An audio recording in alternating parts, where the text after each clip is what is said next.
พี่น้องมาลบขามาลบหญ้าในสวนผักลบหญ้าลบหญ้าบ่ให้หญ้าเกิด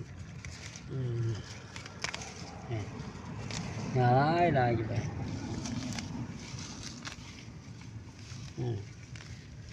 มันนี่บริเวณกินเขา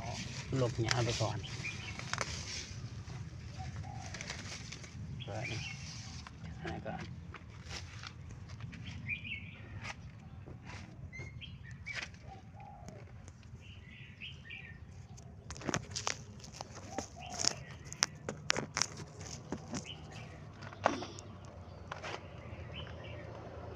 หลบหญ้า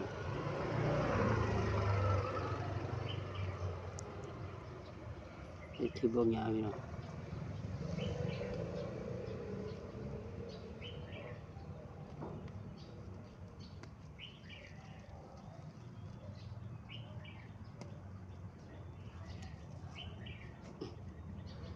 นี่เห็นพี่น้องเอ้ย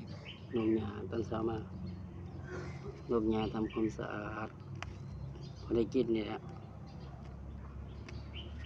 พอได้กินพอได้กินพอได้กิน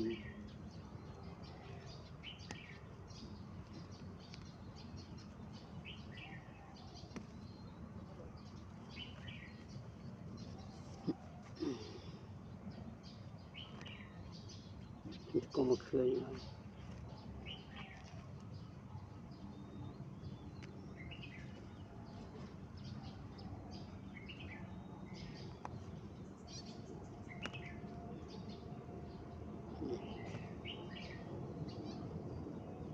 ก็บอกอย่างไรพี่น้องใช้บ้านทางนี้เยี่ยม